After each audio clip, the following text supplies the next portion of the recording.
Good evening, everybody, and welcome to Carving It Up Live right here on Facebook Live, YouTube, and on Twitter. As always, I'm Bryson Carver, and when I tell you we have a jam-packed show, we got a jam-packed, in all caps, show.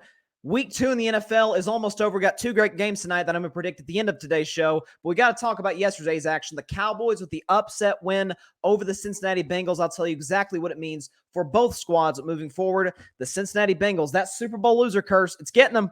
It's getting them. They're 0-2 now. Dallas now with Cooper Rush is 2-0 dating back to last year. Also going to talk about Aaron Rodgers and the Packers beating the Chicago Bears at home 27-10. I don't think it means anything for Green Bay. I really don't think it means anything for Chicago. Chicago's a bad football team. I'll get into that later in the show, as well as the Cardinals and the Raiders. It wasn't even crazy. It was a stupid finish. It was crazy.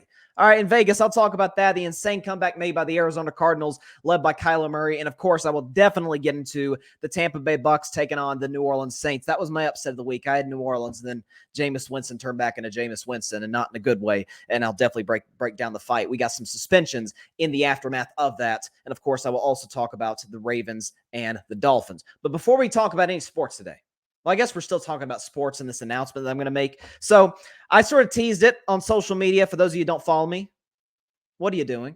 But we got an announcement to make on Carving It Up. So let's cut to the chase. Let's not mess around. The announcement for Carving It Up Live is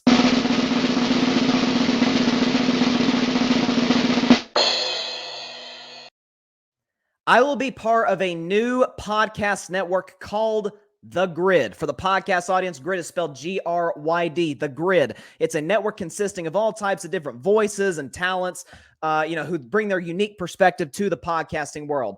Carving It Up Live isn't going to change. Don't worry. Don't panic. But from now on, the Carving It Up sort of overlay you see for the YouTube and Twitter and Facebook audience, over here you see the GRYD logo. You're going to see that from now on. I am now part of the GRYD podcasting network, consisting of all types of different voices, many of which have been on this very show. You know Barry Grant Jr. from the All Even podcast. How about Mike Guido, right? You know Guido, especially from the draft, NBA draft shows that we've done in 2021 and 22. You got Ryan Flowers, my man, just did a show with him a couple weeks ago. Clutch Sports Talk, especially in the Sunday mornings. He'll get you, set up in terms of your, if you're betting any games in the NFL. Ryan Flowers on the network. My man Alfred Parsar Jr., my go-to man for baseball especially. He's going to be on the network. My guys, I haven't had them on the show yet, but my guys over there at the Cowboys Cam Fan, shout out to those guys. They're going to be in the podcasting network. Who else we got? Patrick Brown, sort of a new voice of the podcasting mix. I've done some IG Lives with him in the past. He's got the Chaotic Sports Podcast, which is doing great. Love seeing that man do what he's been doing. So we got all kinds of different voices, and it's unfiltered. It's no BS. It is sort of it's us. It's authentic. And so I'm honored to be a part of this network. I'm honored, especially that Barry and that Mike extended this offer to me, which I took. It's been killing me to keep this under wraps for a very, very, very long time. But finally, I get to announce it. Carving It Up Live will now be a part of the GRYD podcast, or I guess you could call it the GRYD Podcasting Network. But by the way, subscribe to the YouTube channel, the GRYD Network. I will repeat, the GRYD Network on YouTube. Subscribe right now while you're on the show. You'll see this show. You'll see the show's clips, as well as clips and full shows from other podcasting shows that are going to be on the GRYD. Got numerous other voices that I didn't even get a chance to mention. But been looking forward to revealing this for a while. And now it's official. The GRYD Network is official. Let's go. Let's do this thing. Let's see. I got a comment here. It is from my man, the co-founder of the GRYD, along with Mike Guido. It's Barry Grant Jr. He says, "Good stuff, my man." Barry, I appreciate it. I'm excited to be part of this this new experience with you, with everybody else. And so, yeah, that's kind of the big announcement for Carving It Up Live. So from now on, yeah, like I said, here's the logo, the GRYD. Subscribe to the YouTube channel, the GRYD Network, also social media, which we're working on getting everything set up in that regard. But we're off and running, baby. Let's go. And so, that aside, let's talk some sports, shall we? So, to me, the game of the day, and we had some crazy games yesterday, but to me, the game of the day, without question, was Dolphins Ravens. You had two quarterbacks going off. You, of course, had that crazy run by the Ravens. literally a crazy run by Lamar Jackson going 79 yards to the house. We're thinking, oh, this thing's a wrap. That was actually if I were a betting man game, the Ravens were favored -3.5. I took them to win by 10, and I was feeling very, very confident until about midway through the fourth quarter. And of course, Miami not only covered their end of the bargain, but they ended up winning the football game entirely by going on a 28-3 run to end the game. And I hear a lot of people today, as well as Miami played, a lot of people today, this is Tua's coming out game.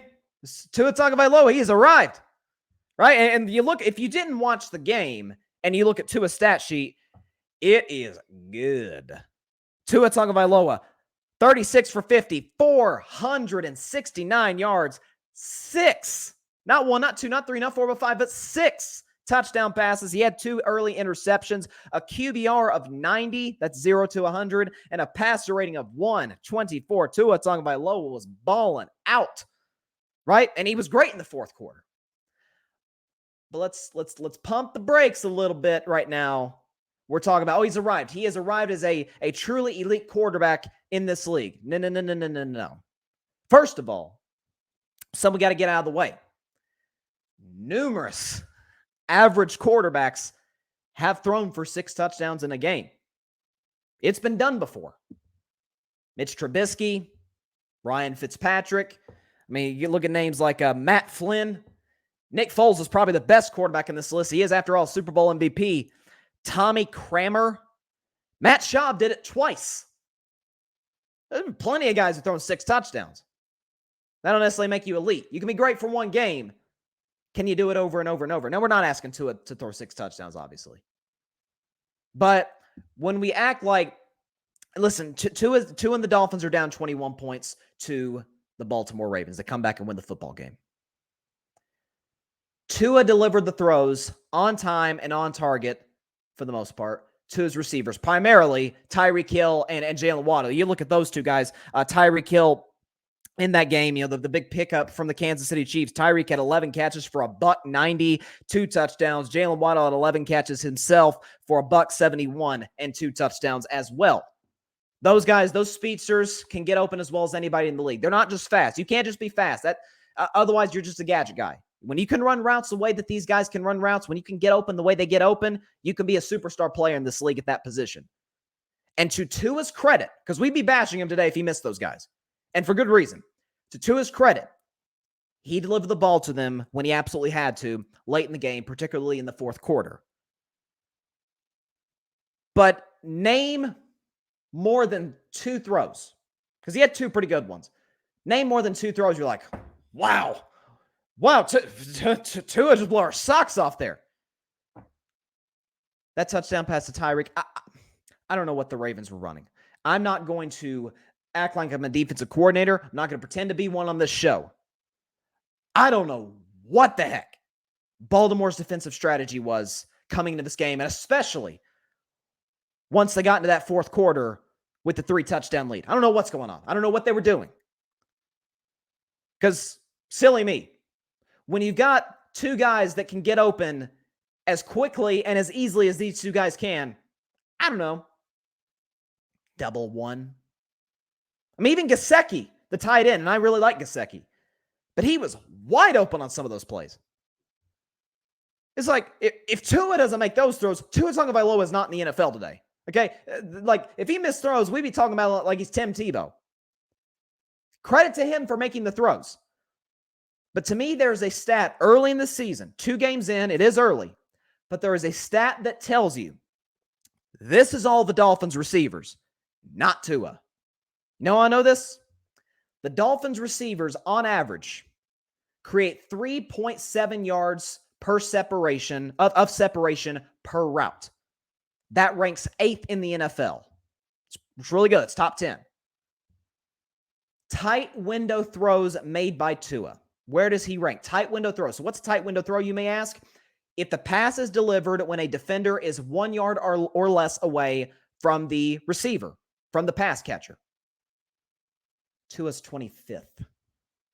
Receivers are 8th in separation. Tua's 25th in tight window throws. So a lot of the credit goes to Mike McDaniel, the head coach, and the de facto offensive coordinator. Comes from the Kyle Shanahan system. I wasn't terribly high on the hire, but to his credit, hey, Miami's 2-0.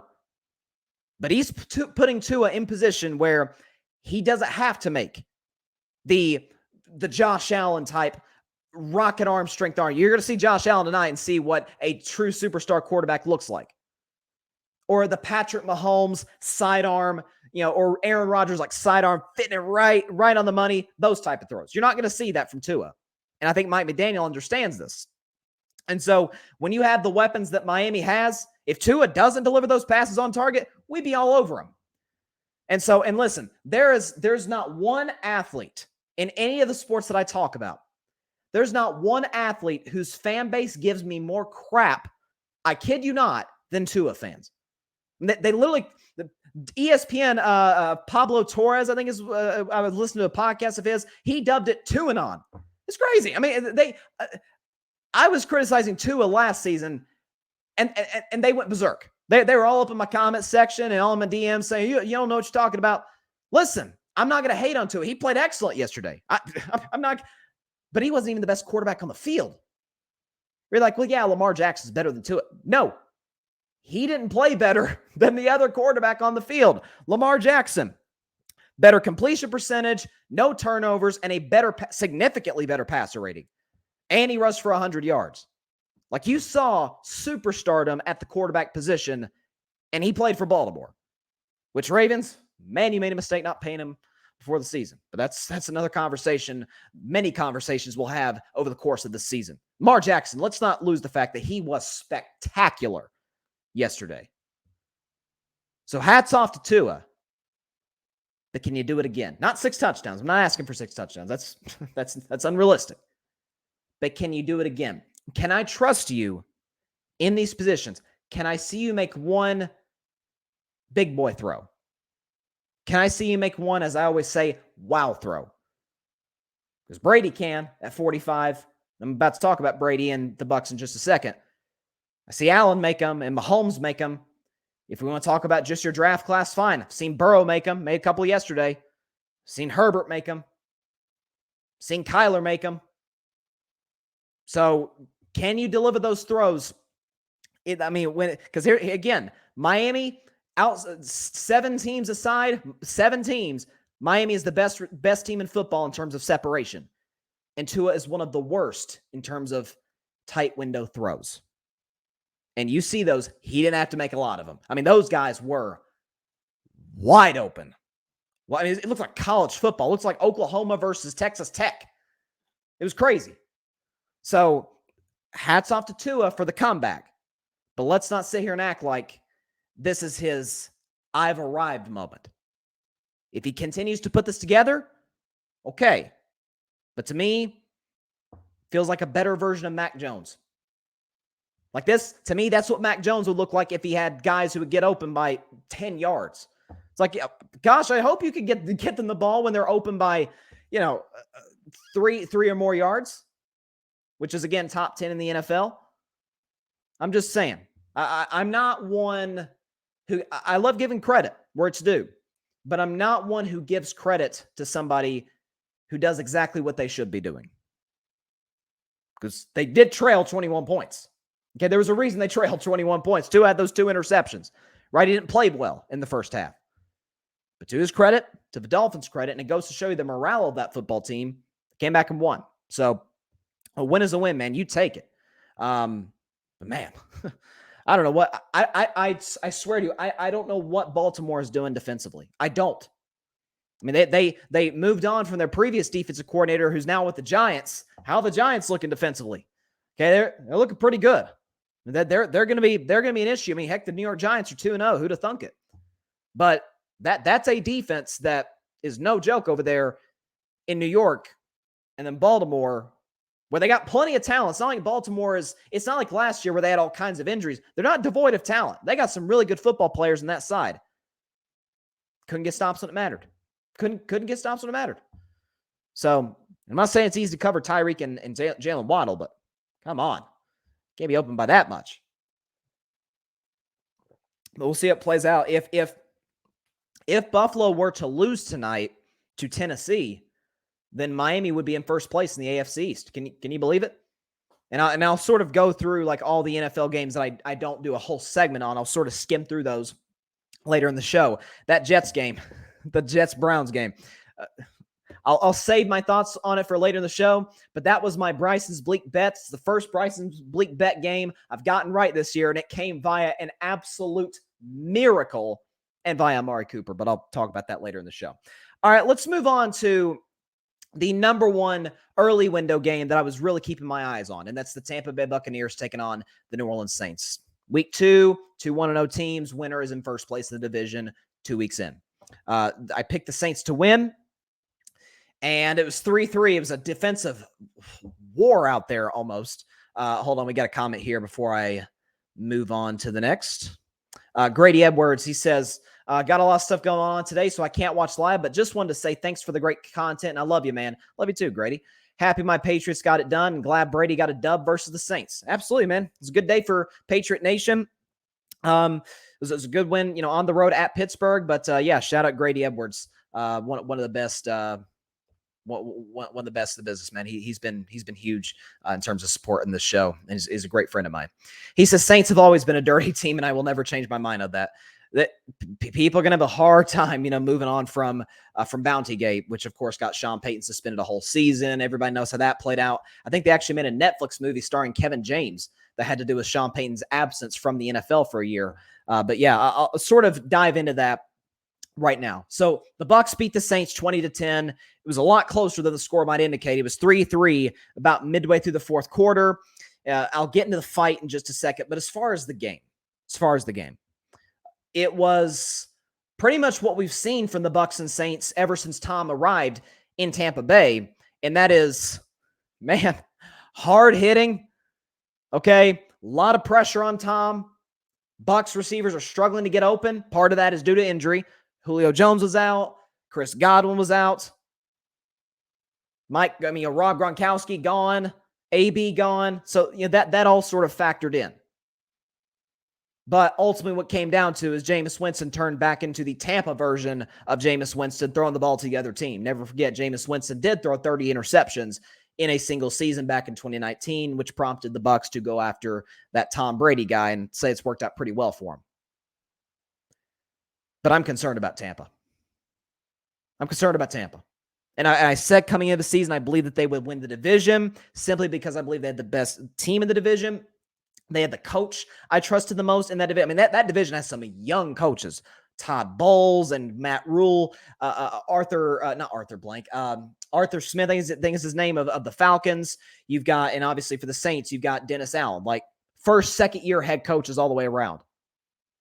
So Tampa was the best team. Obviously, they had the best quarterback, best roster. I felt like they could win the division. And because it's a weak NFC, I trusted Tom Brady enough and that defense enough to get them to the NFC Championship game where I felt like they would lose to the Rams. But despite this 2-0 start, Tom's not right. Tom's not right. We know about the stuff with Giselle. I refuse to comment on that because that's not my business. That's between Tom and Giselle, and wish the national media would take cue on that, but it's neither here nor there. I don't know if it's just that specifically or it's something else because, folks, I have been saying since June, not part of the reason I believe this is going to be Tom's last year, something's off.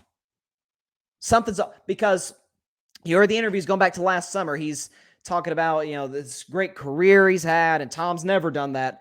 Despite all the Super Bowls, he's never done that. He's talking about, he's taking Wednesdays off. He's not even practicing at all on Wednesdays, to spend time with the family. You've got all the injuries in Tampa, and Tom doesn't seem to really be giving this sort of confident vibe in the Buccaneers, which sort of I think dates back to the end of last year after the AB fiasco played out. Something's not right in Tampa Bay. Now that defense is phenomenal.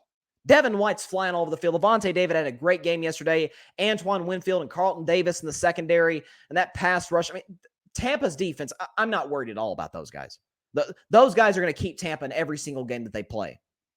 Offensively, I don't know. Now, maybe some of it is that they played two really good defenses. They played the Cowboys defense last week, and they played the Saints defense this week. And the Saints defense is the biggest reason that I had the Saints winning this game, because I feel like they get a lot of pressure on Tom, which they did for the most part, but not in the way that I thought that they would. Brady's arm doesn't look the same that it did. Simply put, the marriage stuff aside, some of this might be just the fact that Tom Brady's dealing with the fact that he's 45 years old. We know Father Time's undefeated. We know that goes around. But even going into that game next week against Green Bay, that game just got a lot tougher with the ejection and now the suspension of one here. Let's see. Do we have it? Yeah, okay. So the fight between the Bucs and the Saints. Here you go. So it starts with Tom Brady. Look, he's looking at the Saints defender. He's getting in the face of Marshawn Lattimore. They're jawing, and here comes Leonard Fournette, shoves Marshawn Lattimore, and then there's some more shoving, and then here comes Mike Evans and just blows up Marcus Lattimore. Here's the close-up of Evans, and bam, and we know those two have a history. Evans, Lattimore, they do not like each other. Lattimore has tended to get the better end of those battles for years now. You see Tom Brady, he's yelled at Marshawn. Marshawn's yelling at Tom. Fournette gets in between them. Then Fournette gets shoved by Lattimore. So yeah, it's ugly all the way around. You see more and more pushing and shoving. Apparently, the NFL is looking into how much Bruce Arians had to do with this, because you saw Bruce Arians on the sideline, which I thought was kind of odd, considering the fact that we know he's in the Bucs upper management now after Tom basically kind of pushed him aside in favor of Todd Bowles to be the head coach. But it looks like Bruce Arians was kind of yelling at the Bucs players on the sideline, almost as if to encourage them to join the brawl. I don't know. What we do know is Mike Evans is gone for this week against the Packers. He got suspended a game. I thought Marshawn Lattimore maybe could have been suspended, but he didn't blindside somebody, so I'll be fair to him in that regard. But I think is this a heated rivalry? Yes. Very heated. And when's the next time Tampa and New Orleans plays? Okay, they don't play until early December, and that's a Monday Night Football game. That's nationally televised in Tampa Bay. That'll be a very, very interesting one to watch. But the defense is great. Todd Bowles, we know the defensive mastermind that he is, and he's done a great job with those guys. Offensively, something's not right. Because in the last 2 years, they played plenty of great defenses, and it didn't matter. Leonard Fournette was running over you. Tom is distributing the ball just like old times in New England, right? Except he's got more talented receivers in Tampa. Now going into next week, that receiving core for Tampa is really thin. Evans is gone for sure. Godwin is probably gone. That hamstring's still bothering him. We'll see about Julio Jones. Okay, Russell Gage dealing with injuries. Brashad Perriman, he caught that go-ahead touchdown to put Tampa Bay up 10-3, and they, of course, never gave that lead up. Cameron Brate's okay. Leonard Fournette didn't have the game yesterday that he had in Dallas last week. Something, I can't put a finger on it. I don't think it's just Tom, although I think Tom's off. Something just does not seem right about this Tampa Bay Buccaneers organization. I don't know what it is, but it's a good thing that they play definitely in a weak division, and more importantly, in a weak conference. Because if they were in the AFC, I'd pick them to get to the playoffs because I'm going to respect the greatest quarterback of all time. I'm not sure they win a playoff game in the AFC. I'm serious. I'm not 1,000% sure that Tampa Bay would get out of the wild card game. So thankfully for them, they do play in the NFC. But yes, just there's something not.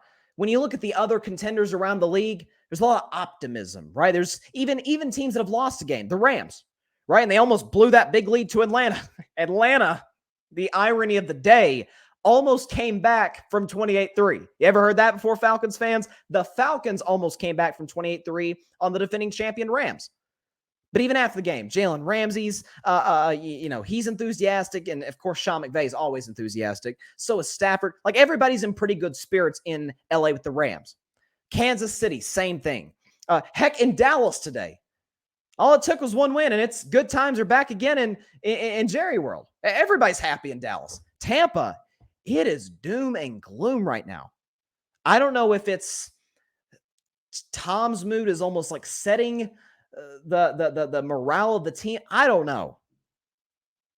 But that was not I wouldn't call it a discouraging win because I've seen discouraging wins. That wasn't one of them. But something's up. Something's up with the Bucs, and it's not just Tom. in his situation off the field. So we'll see what happens with the Buccaneers moving forward. But man, that fight was wild. We know these two teams don't like each other, and we know that Mike Evans and Marshawn Lattimore have had their battles in the past. Most specifically, Lattimore's rookie year in 2017, they had a scuffle. But that one was, we may have the fight of the year 2 weeks in, but we'll see. Maybe we'll have the fight of the year in early December when these two teams square off again, and hopefully they don't square up because, man, that could get really bad. The NFL could lay even more severe fines and suspensions. But that was a crazy day in the NFL yesterday. I mean, the early window games were really good. Again, you had the Jets and Browns come back. Again, I just finished talking about the Dolphins and the Ravens. Saints Bucks was good. Giants Panthers was a little boring, for a 3-point win, as was Patriots Steelers. Jags do what the Jags always do at home to the Colts. I'll talk about that later in the show. But in my side of the country, Eastern Standard Time, the 4 o'clock games, if you will, crazy. And I'm about to talk about one of them right now, and that is the Dallas Cowboys, I think, pulling the upset of the day against the Cincinnati Bengals by a final score of 20-17. So there's a lot to digest from this game. I'm going to start with Dallas first before I move to Cincinnati, because I got some thoughts on Cincinnati. Let me start with Dallas. Dallas won that game in the exact fashion that I think they wanted to win that game. Not necessarily with the walk-off field goal and all that. Of course, everybody's flying high after a walk-off field goal. It's a great feeling. Especially a long field goal from 50 yards out by Brett Maher. But what did the Cowboys do, especially early?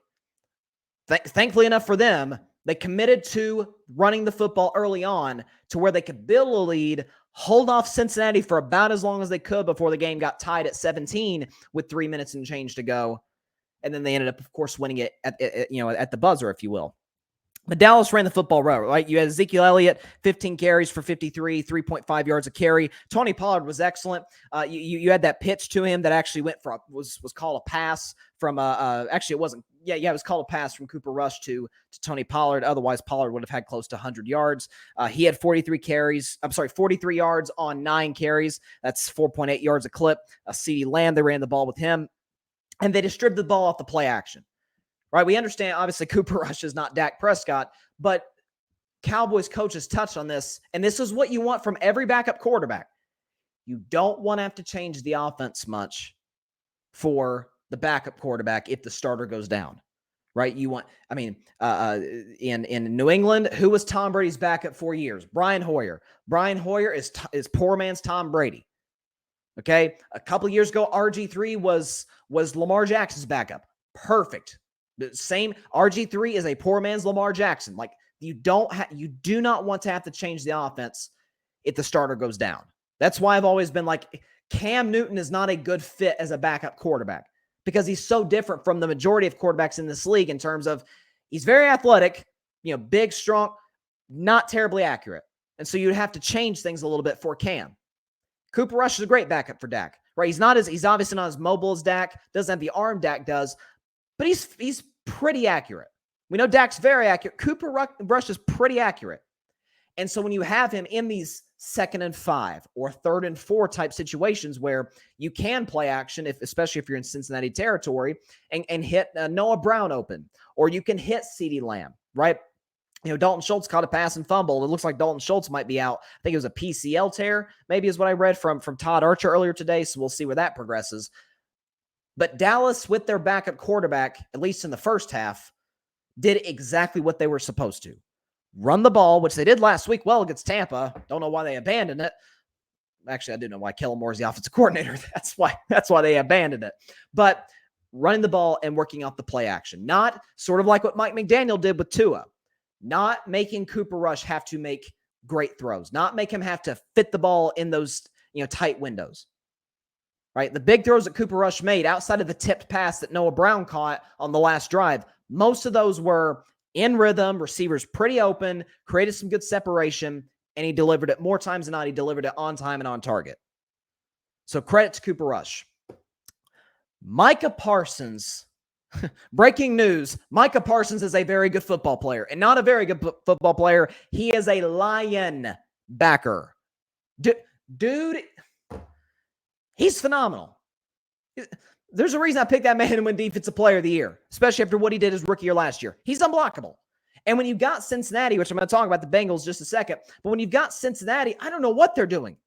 How many times did Micah Parsons just run free and they didn't double him? If DeMarcus Lawrence beats you because he got to Joe Burrow 3 times, okay, DeMarcus Lawrence is not the pass rusher he used to be.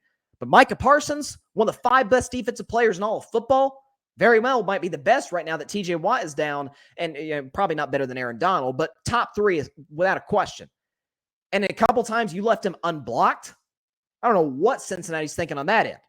So Micah Parsons was just fantastic. Okay, he's without question the best player in the Cowboys, and that Cowboys defense is going to be their bright spot this year because we know that offense. I detailed, I went into deep detail about that last week about why Dak struggled because simply put, receivers can't get open. More often than not, those Cowboys receivers. I mean, CeeDee Lamb's not a number 1 receiver. I think that's been fairly established at this point, right? Noah Brown, good. Cooper Rush seems to have a good rapport with him. So does Dak. Not really CD, right? You've got possibly Jalen Tolbert coming back from injury. You got, again, that Dennis Houston kid and the Simi Fehoko kid. Dalton Schultz is now hurt. We talked about Miami earlier. Like, they create separation better than almost everybody in the NFL. I haven't checked where Dallas is in that regard. It can't be high. It cannot be high the way that they've been looking the first 2 games. Okay, so the offense is going to struggle with or without Dak. The defense, though, is going to keep them in some of these games. Trayvon Diggs, I like what I'm seeing from Trayvon Diggs right now. Here's what I'm seeing from him. Because we understand last year, 11 interceptions, most yards giving up in the league. It gave up over 1,000 yards last year. And that, to me, had a direct correlation. Look at Deion Sanders when he came to the NFL. Best corner of all time, right? His interception numbers went down as he, especially even his prime years, quote unquote prime years, right? When he was at the peak of his powers, his interception numbers did not blow you away. Why? Nobody's throwing at Deion Sanders. You kidding me? Richard Sherman was in his prime. Remember, he came into the league. He had like 7 picks. And when he was in his prime, he'd have 2 picks a year. Why? Nobody's throwing to Richard Sherman. Last year, for a man who had 11 interceptions, they just kept attacking Trayvon Diggs. Why? He's aggressive. I called him the Kenny Rogers song. He's the gambler. You know, he's gonna. It's boom or bust for him. It's interception or it's long touchdown given up or long gain given up. This year, I'm seeing a different Trayvon Diggs. He is still kind of learning the position. Nick Saban converted him from a receiver to a corner at Alabama in college. So he's still kind of learning the cornerback position. I think he's taken a big step this offseason in between last year and this year. Right? Staying with this guy. He did a very, very, very good job on Jamar Chase. Staying with him, not being too overly aggressive. Just stay with your man. Play within the scheme. Dallas likes to run a man-to-man. Dan Quinn likes to run that. Right? So stay with your man and get the job done. If you get an opportunity to get an interception, take it. We know Trayvon's got great hands because he was a wide receiver before he transitioned to a corner. But stay with your man. Don't gamble. I like what I'm seeing from Trayvon Diggs and really the Cowboys defense as a whole. Now that I've given Dallas their props, and by the way, I still don't believe this team's going to win the division because they're worse than I thought, and I didn't have high expectations coming into this year. But let's move on to Cincinnati. It's what I really want to get at. How do I put this? The Bengals are going to turn Joe Burrow into Andrew Luck. And this is what I feared when they drafted him number 1 overall 2.5 years ago. You guys, people might remember, I was not high on Joe Burrow coming out of LSU. Now, he certainly has adjusted to the NFL game way better than I thought he would. But part of the reason, maybe the biggest reason, that I thought Joe Burrow would not pan out in the NFL is what you saw yesterday and what you saw last week and what you saw in the Super Bowl and what you saw in the AFC Championship game and the divisional round. That offensive line can't protect him. They can't. To put it into context, Joe Burrow was sacked 51 times last year, which led the NFL, okay? He's been sacked 13 times 2 games into this year. He is on pace to be sacked 111 times this season. That's not even counting the hits he's taken. Now, some of this is on Joe Burrow, for holding the ball too long, but some of it also is on the coaching staff for making him, for a lot of these deep dropbacks, having to hold the ball a long time, waiting for the play to develop, and him having to take these hits. Many in the media, including someone who lives in this house with me, not going to throw out any names, Chloe, calls him Baby Brady, right? He's the next version of Tom Brady. He's cool, calm, collected. He tends to be clutch more times than not. He's not going to get I think it's ludicrous, but even if he does, he's not even going to get the chance to. Why is that? What has been probably the biggest constant of Tom Brady's career in terms of what has been put around him? More than any unit that has been around Tom Brady in his career, certainly more than the wide receiver unit. He didn't always have Gronk, before 2010. The defenses, great early on, average in the middle, pretty good at the end, and then very good in Tampa. The one constant, Tom has always had a great offensive line. And those Patriots coaches and now Bucs coaches have really put an emphasis on what we always talk about Tom Brady. What's he better at? Part of what makes him the GOAT. What is he better at than any quarterback in history? Getting the ball out of his hands quickly. If the offensive line has a few injuries, no matter. Get the ball out quickly. Some of that's on Burrow. Some of that's on the coaching staff. A lot of it goes on the O-line. What do we know about Andrew Luck? Blew us away with his talent. First 3 years in the NFL, leads the Colts to the playoffs. Year 4, lacerated kidney. Somehow finished the game and beat an elite Broncos defense that afternoon in Indianapolis. 2016, major injury. 2017, missed the entire season. He played 2018, won Comeback Player of the Year, and that was the last we saw of Andrew Luck in the National Football League. Because of the fact that the Colts, and it's so ironic, it's so similar to what Cincinnati's doing. The Colts put some tremendous wide receivers around Andrew Luck. It doesn't matter if he's on his butt the whole game because the offensive line can't protect. Cincinnati's doing the exact same thing. Jamar Chase blows you away with his talent. So does T. Higgins. So does Tyler Boyd, very good slot receiver. Hayden Hurst is an excellent pass-catching tight end. Doesn't matter. Joe Burrow's getting hit almost every play. Joe Burrow has been sacked more times than the other quarterbacks in his own division combined. Steelers quarterbacks, Ravens quarterbacks, and Browns quarterbacks have been sacked a total of 8 times. Joe Burrow, 13 by himself.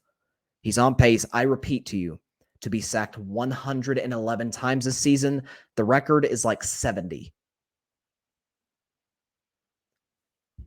They're going to end his career before it even gets a chance to start. So, and listen, Cincinnati, to their credit, they went out and got Alex Kappa from Tampa. They went out and got Lyle Collins from Dallas. Some of it's on the coaches. Some of it's on Joe. Andrew Luck was the same way. Remember Andrew Luck? Sometimes I always criticize. I loved Andrew Luck, but my biggest criticism was always he wants every play to be the greatest play ever. He's going to hold the ball. He's going to make it happen. And maybe he'd get the ball away, but it wouldn't come without some serious punishment. Kind of the same with Joe Burrow. So everybody's to blame here, but none more than the Bengals offensive line. If they don't get this fixed soon, and I mean like in the next year or two, Joe Burrow's not going to last 10 years in the NFL. You can't take that. I know they've obviously changed the rules in the last few years to protect quarterbacks. He won't last a decade if this is going to be what keeps happening for the Bengals. Remember, his offensive line led to him having a career-threatening injury his rookie year. Remember against Washington, he had that nasty knee injury, obviously missed the rest of the season, won Comeback Player of the Year last year. Forget 10 years. Joe Burrow's not going to survive this season if they don't shore up that offensive line. And again, to Zach Taylor, the Bengals coach, plenty of playmakers for Cincinnati. Plenty of guys who, when you get the ball in their hands, they can make plays after the catch. Do that. Not every play has to be 20 yards down the field. You can run the ball more, right? Joe Mixon is an excellent running back. Cincinnati does a really good job run blocking. That's the strength of their offensive line without a question. Run the ball more. Get those guys out with the ball in space. It doesn't have to be deep drops every time for Joe Burrow. And we saw it again yesterday. Micah Parsons had an afternoon against Burrow. The Cowboys defense in total had 6 sacks. Micah's amazing. The rest of the defensive line is pretty good. It ain't that good. It ain't 6 sacks a game good. Got to shore it up. I don't ever, I don't see anybody's career coming to an end early, especially due to injury. But when you've got one of the generational talents in this league, man, you don't want to see it wasted, because it happened with Andrew Luck. Andrew Luck was going to be one of the greatest quarterbacks ever. He was. And Indianapolis blew it. Like, you've got, what did the Chargers do? Justin Herbert probably had the worst offensive line in the league his rookie year. They fixed it in one offseason. Right? They drafted Rashawn Slater. They picked up some free agents. They fixed it. Chargers got a great offensive line now. I mean, what is Dallas? I bashed Dallas a lot in this show, but they won yesterday. I'll give them a little credit today. Right? What did Dallas do in Romo's last few years? Man, they built that offensive line. They drafted Tyron Smith, and they drafted Travis Frederick and Zach Martin. Right? And they brought in guys like Ronald Leary to be their left guard, and Doug Free was there for years. And it turned out to be the best offensive line in football. Cincinnati's got the defense. The secondary's not great. They could fix that, but that's not near as important as building the offensive line. Because I've always said it, the most important player in offense is obviously the quarterback. Second is a left tackle. And then all that follows from there with the offensive line. The offensive line, I've always said it in the show, it's like the air conditioner. You only notice it when it's not working. And you noticed it a lot. This year, last year, year before that, they still haven't fixed it. So, Cincinnati, you have got to fix this offensive line before it's too late for the best quarterback you've ever had. But then again, it is Cincinnati. They tend to blow a lot of great talents. They had Carson Palmer, couldn't keep him healthy. Right? They had Boomer Esiason, couldn't win a Super Bowl. Now with Joe Burrow, who's to me surpasses both of those previous guys, man, you don't want to blow this. And some of this, maybe some of this is the Super Bowl loser curse. I said all offseason I didn't think Cincinnati would make the playoffs, and at the last second I backed out of that. Yeah, I'm starting to second guess my second guess. You know what I'm saying? I may go back to my original position. But yeah, it's not just a bad loss for Cincinnati and the fact that they lost to a team quarterbacked by Cooper Rush, just like they lost a game last week to a team quarterbacked by Mitch Trubisky. But they've lost the game pretty much the same way. That Burrow obviously didn't have any turnovers yesterday like he did last week, but he's not even going to be given a chance to be great if they don't fix this O-line. Cincinnati's got one of the best receiving units in the league. Doesn't matter if Joe Burrow's on his back the whole game. Gotta fix it. Let's see. Do we have any? Let's see. We got some news coming in. Okay. Just some NBA news. I've got them on Twitter. Let's talk a little bit about that Arizona Raiders game. That was nuts. So those of you who don't know, the Las Vegas Raiders had a 23-7 lead late in the third quarter. They wound up losing the game 29-23. Cardinals scored 22 unanswered. Kyler Murray was simply spectacular. Yeah, especially in that last drive of regulation, just running all over the place, making plays with his arm, with his legs. Kyler Murray, we know, is one of the great talents in this league, without a question. But here's sort of what I took away from this. First of all, the Raiders defense is going to cost them a lot of games this year. I decided to pick the Raiders to win, not to win the division, but to make the playoffs out of that AFC West over the Chargers, simply because I don't trust Brandon Staley in LA. We're 2 games in. It is only week 2, but it looks like Josh McDaniels once again in over his head. Some guys are meant to be coordinators.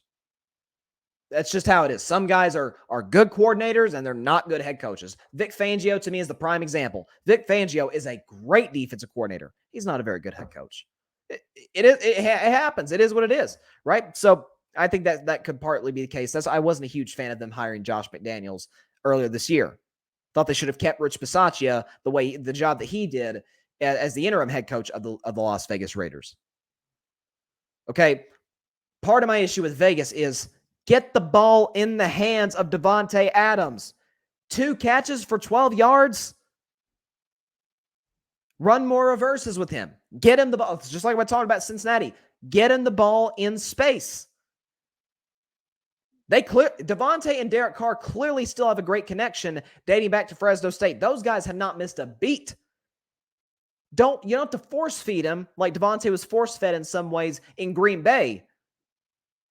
But get him the football in space with the opportunity to make plays. He's the best route runner in the league. He's got great hands, doesn't drop a whole lot of passes. He's faster than people give him credit for. Get Devontae Adams the football. And Hunter Renfrow, and I feel bad for Hunter Renfrow today. I mean, 2 fumbles. The last fumble gets returned for a touchdown to end the game. It's crazy. But to me, for Vegas, we knew their defense wasn't very good. That was a given. You knew their defense was going to lose them some games this year, make games that they should win easily a little closer, which it felt like that was going to be that way yesterday until they just flat out lost the game. But then for the Raiders offense specifically, you've got to run the ball. I mean, when you look at how Vegas ran the football, I don't know what's going on with Josh Jacobs. He's not the same Josh Jacobs he was the first couple of years in the league. I don't know if it's injuries. I don't know if he's not adapting well to the new scheme, if it doesn't fit him well. But the Raiders are going to have to invest more in their offensive line and in a new running back. It just is what it is. Derek Carr was okay, right? He had 252 yards, 2 touchdowns, no turnovers, but QBR 53. He did not have a passer rating over 100. Derek Carr is fine, but this is something that the Raiders have got, especially against a Cardinals defense. We talk about the Raiders defense being bad. Arizona's isn't much better. It's not. Well, we saw them last week against Kansas City, and I know that's Kansas City's offense, and we know what Andy Reid and Patrick Mahomes are capable of doing, but that's why I picked the Chiefs to score 40 points last week, which they did, because that Cardinals defense is awful with all the losses this offseason and the injuries. So if you're Vegas, that is a game in that division. You got to win that game. You've got a 23-7 lead at home. You got a 17-0 halftime lead. You got to win that football game. You have to. So, but for Arizona, the question now I think is, has Kyler Murray breaking out of the slump? Because we know Kyler was on pace to have an MVP season last year. He gets hurt, comes back, doesn't look the same. Arizona loses, I think, 6 of their last 7 games to close the season. And then, of course, they get housed in that playoff game against the Los Angeles Rams. But I don't know what's going on with Kyler. Maybe his break, and he had a bad game last week, obviously. Has he breaking out of the slump? We'll see. But this is going to be interesting to see how Arizona, how it plays out from here. Who do the Cardinals play next week? Arizona plays, hold on, here's the schedule. Oh, gosh. Arizona plays the Rams at home. The Rams are 4-point road favorites. So that'll definitely be a game to keep an eye on. And then they go to Carolina, play Philadelphia, Seattle. So Arizona has some winnable games. Again, they got 2 games in 4 weeks against the Seahawks. Seahawks came back down to earth a little bit yesterday. Okay. People are getting real high in Seattle after they beat Denver. That was Seattle. I said it last week. That was Seattle's Super Bowl. They were juiced up for that game. They've been juiced up for that game all off season at home against their former quarterback, who they really don't like. Maybe I should have seen this coming. They were bound to play well. They came back down to earth yesterday against the 49ers. But moving on to Green Bay and to Chicago. And that was a game the Packers were favored in -10, I think it was. It was 10.5, 10, just sort of fluttering around that area. And the Packers ended up covering the spread by 17. Here was my biggest takeaway from this one. People falling back into the trap again with Aaron Rodgers. Plays like garbage against an elite defense in week 1. Comes back in prime time against a divisional opponent, a bad divisional opponent, I might add, and lights it up. And everybody's back in the Aaron Rodgers train. Oh, Packers back. Packers going to the Super Bowl. No. This is not a playoff team. They run the ball well. I said that coming into the year. Aaron Jones, A.J. Dillon. They called A.J. Dillon Quadzilla. I think that's an appropriate nickname for him. Offensive line is, it's fine. You could really use David Bakhtiari. They got that Jenkins kid back last night, which helped them. They can run the football well. But Aaron does not have the rapport with these receivers. Sammy Watkins, okay, what's going to happen when you play an elite defense? Allen Lazard, he's fine. He's better than the slot than he is in the outside. Christian Watson, God bless the poor kid. He keeps making mistakes. Romeo Dobbs, Aaron isn't throwing him the ball. He's not throwing Mercedes Lewis the ball. Robert Tonyan. You're seeing Aaron double clutching a lot. He doesn't trust his wideouts, especially the way he trusts his Devontae Adams for years. They feasted on a bad team. Mind you, this could have been a whole different football game midway through the fourth. Because the Bears got the ball. They didn't just drive it down the field. They ran it right down Green Bay's throat. I'm not sure Justin Fields had a completion on that drive. I mean, because they just kept running the football. Running it down Green Bay's throat. They get down to a 4th and goal from the 1-inch line. And if Matt Eberflus doesn't decide to run a quarterback draw in the shotgun, it's a 1-score game. If he just runs a quarterback sneak with Justin Fields, again, we're talking literally that close to the end zone. Justin Fields just got to take the snap under center, reach over the goal line, touchdown, 1-score game, whole different ball game in Green Bay. Now, Green Bay still wins, I think, but it gets a whole lot more interesting. So you're playing a bad Bears team, which I believe is going to finish last in that division, last in the NFC North. And it could have easily been a 1-score game midway through the fourth quarter at home at Lambeau Field. Mind you, in pretty good conditions. It is September, after all. It's not frigid temperatures in December, January like it gets there. So I was not blown away whatsoever by the Packers. I think they got a good defense. Jair Alexander, obviously, he had that late interception. He's in the conversation about being the best corner in football. You got that, is Kenny Clark, I think his name, the defensive tackle, number 97. Great run stopper. Preston Smith had a good night. Chicago's got a terrible offensive line. They've got a terrible receiving unit. Their defense is average at best. Justin Fields doesn't have a whole lot to work with. Okay, they got that Darnell Mooney and Cole Kmet. I mean, what are we talking about here? Okay, that's like one of the few teams that has a worse receiving core than Green Bay. But Green Bay headed to Tampa next week to play that defense and that improved secondary. We about to see how good Aaron Rodgers and those Packers receivers, where their rapport is at. Because I don't think it's very good. Because a lot of those are young guys. We know Aaron skipped OTAs. They had to do his ayahuasca. By the way, they had the ayahuasca touchdown celebration. I think it was Aaron Jones who started the night off, or started the celebration. Everybody got it was Randall Cobb. Yeah, Randall Cobb is a good friend of Aaron Rodgers. You know, he served the ayahuasca. Everybody got a sip of it, which was interesting. But this is not. Don't fall in this trap, folks. This is a 9-win football team. I mean, look at Green Bay's schedule moving forward.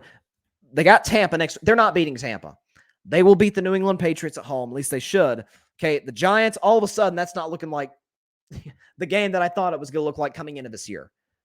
Because Giants' offense is average at best. That defense, though, is no joke. It's a lot better than Chicago's last night. And that's overseas in, I think that game's in London, if I'm not mistaken. So that's going to be an early morning game here in the States. So keep your eye on that one. Maybe Giants pull the upset. Okay, Packers play the Jets. They should win that one. At Washington Commanders, dicey. They are not beating the Buffalo Bills. I don't believe they're beating the Detroit Lions. Detroit can score on anybody. Detroit's scoring points over. They scored 35 last week against the Eagles. I made a score yesterday. I forgot what it was. What was it? 36 against the Commanders. But Detroit, they're going to be a 6-win team this year, I think. Detroit can put points on the board.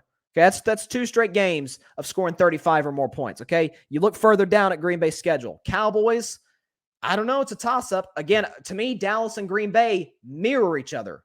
Elite quarterbacks, bad offensive lines, average receivers, great defenses. Probably comes down to the fact that Aaron Rodgers is at Lambeau Field. That may be the deciding factor. Okay, but then you got the Titans who can run it down your throat. Green Bay's not a good run-stopping team. They had that problem last year, part of why they lost to the 49ers. At Philadelphia, who can run it down your throat. Chicago, again, they're not beating the Rams, even if the game's at home. Miami, listen, Jair Alexander can only cover so many guys. He can't cover he can't cover Tyreek Hill and Jalen Waddle. That's a little too much to ask for Jair Alexander. He can't cover 2 guys. That could be a losable game on Christmas Day. Against the Vikings at home, I think Minnesota beats them. And then the Lions at home. So, to me, there's like 2 games where I'm like, oh yeah, Packers going to win that. Just go and slate that as a win. As long as they take care of business, as long as they don't crap the bed, they'll take care of business. They'll win those games.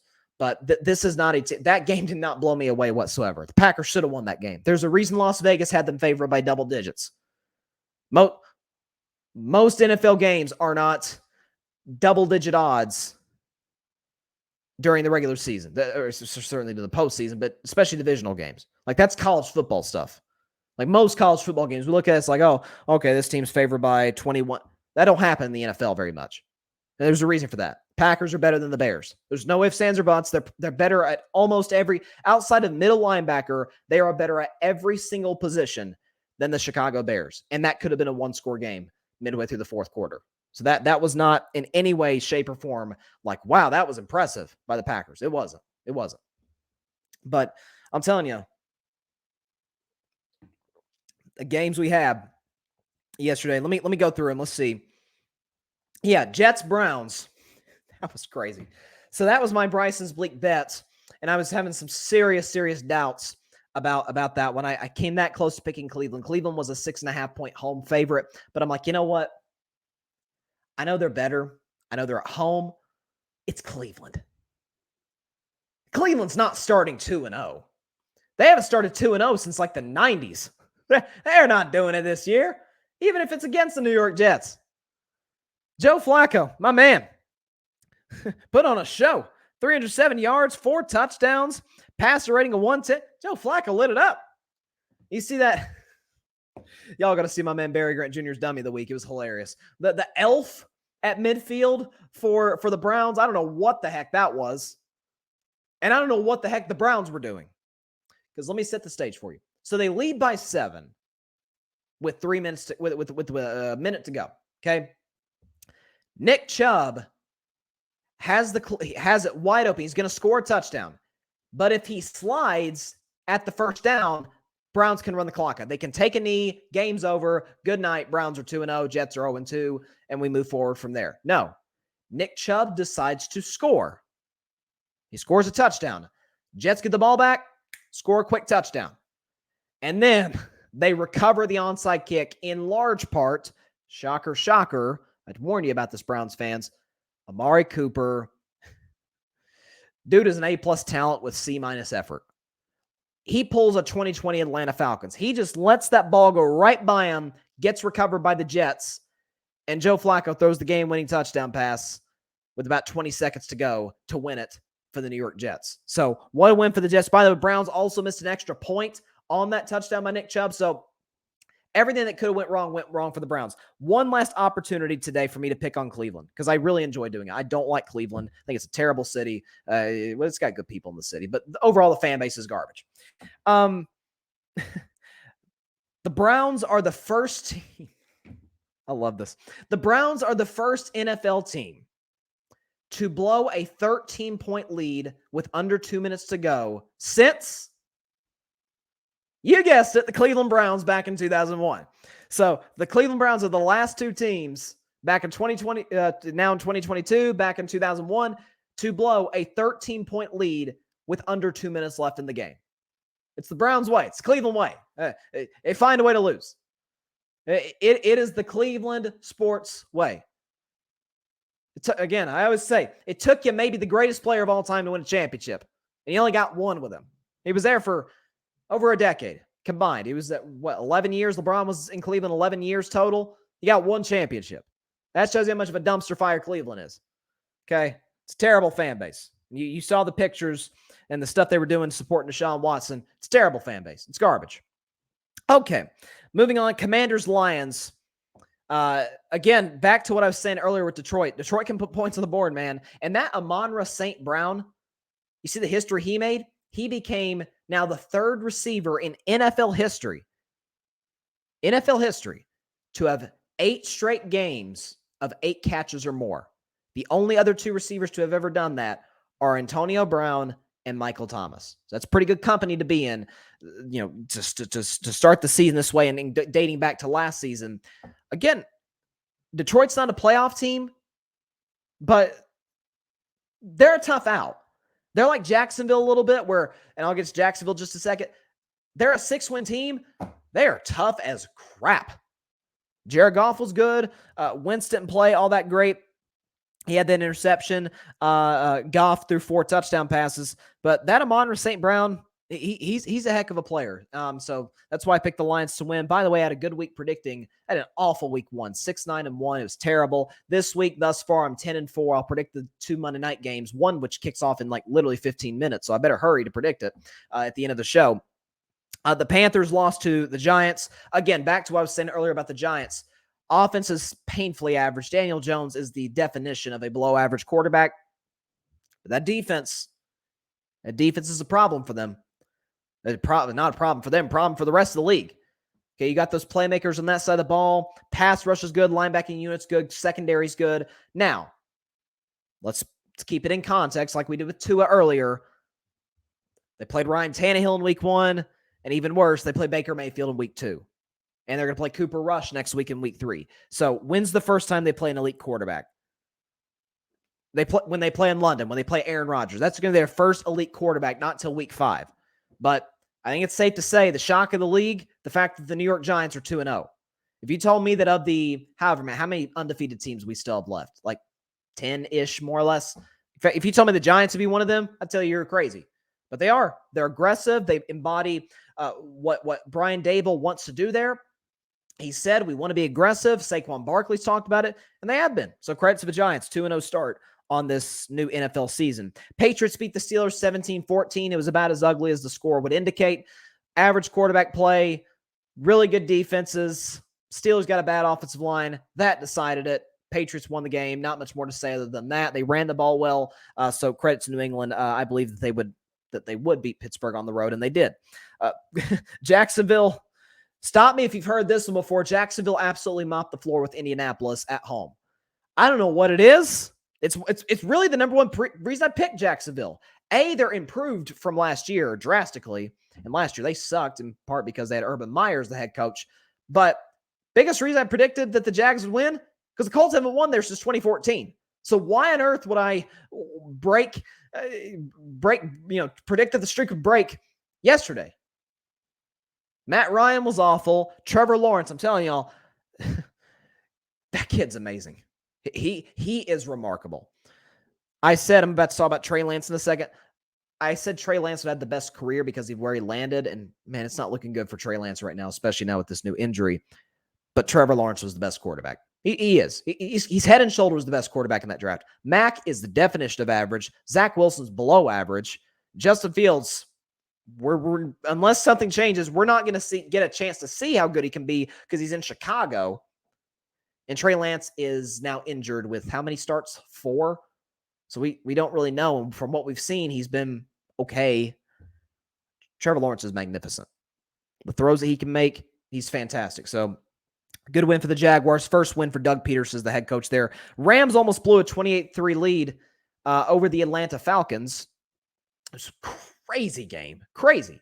Atlanta almost came back. Marcus Mariota threw that interception. Jalen Ramsey at the goal line to end it. So the Rams barely survived. They came out with their hair on fire like I thought they would, coming to make a point after they lost to Buffalo on opening night. But man, oh man, that was close. That was a close call. If they start 0-2, lose the Falcons, man, the noise going to surround the Rams, especially after they lost to the Bills on opening night the way that they did. Again, Niners beat the Seahawks 27-7.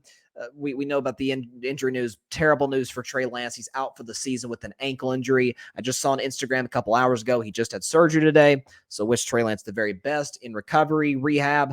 The thing with Trey Lance, the thing with his development, it's been stunted in some ways, not just by this injury.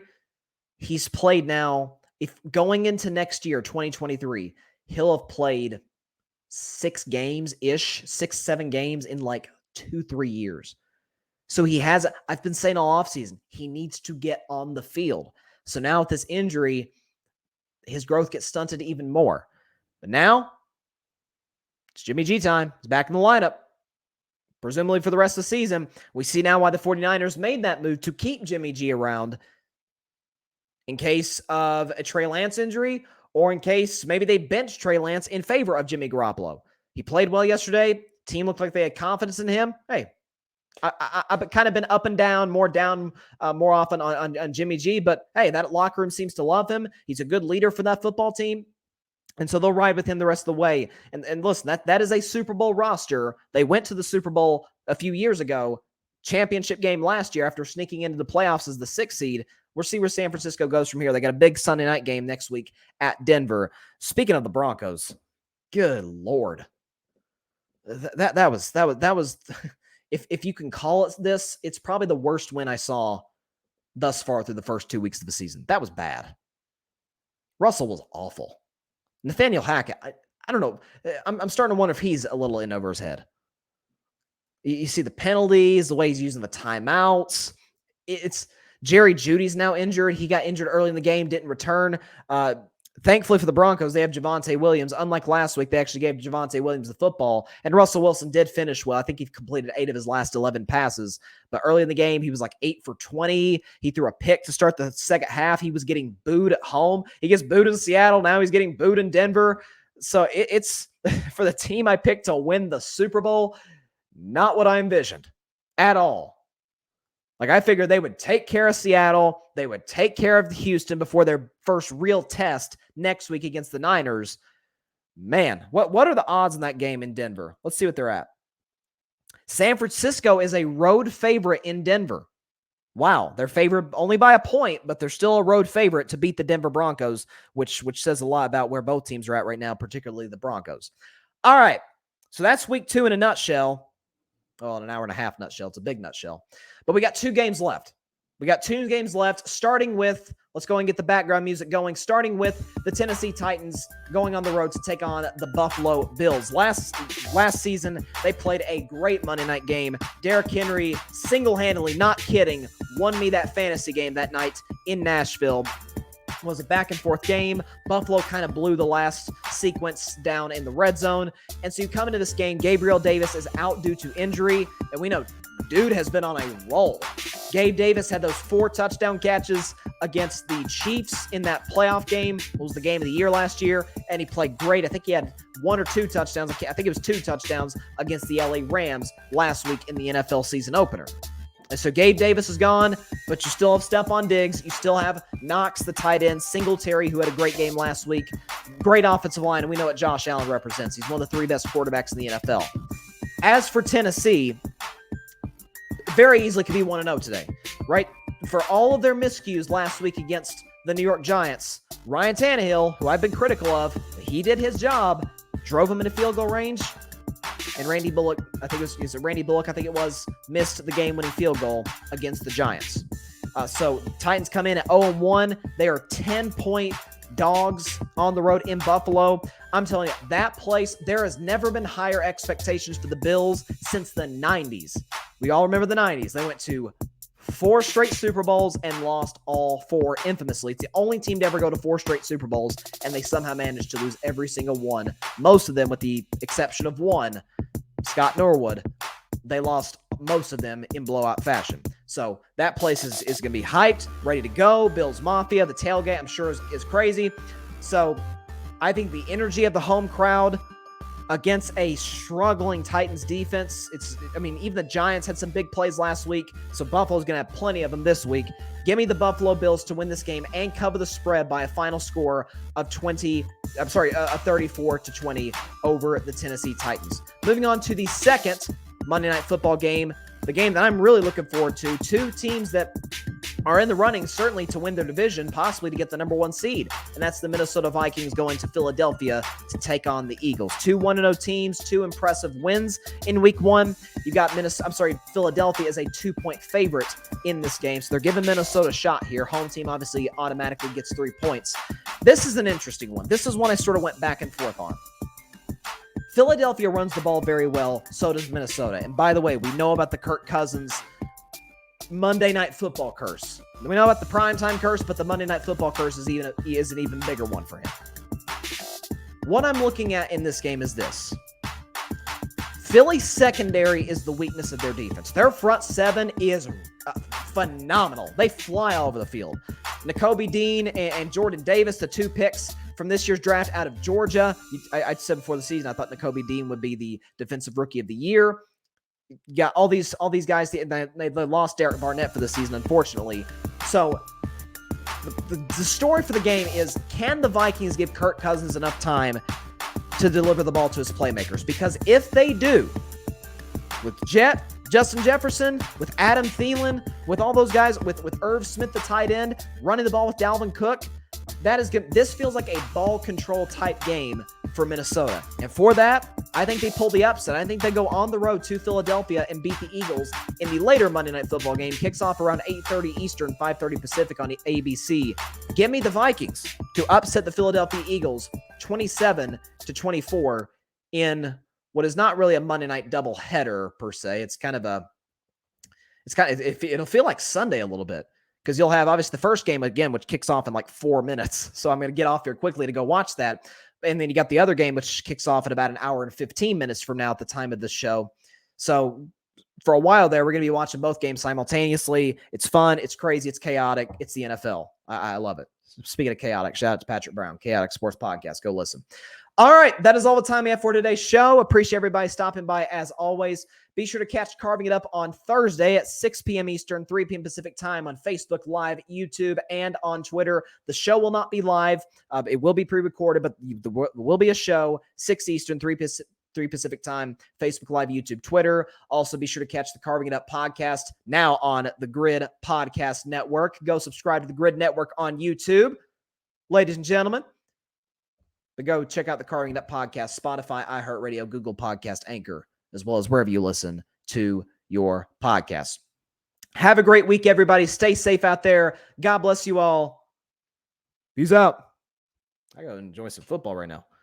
Thanks so much for watching the show on YouTube. Be sure to click that big red subscribe button and go check out the other clips and full shows of Carving It Up Live. Have a blessed day.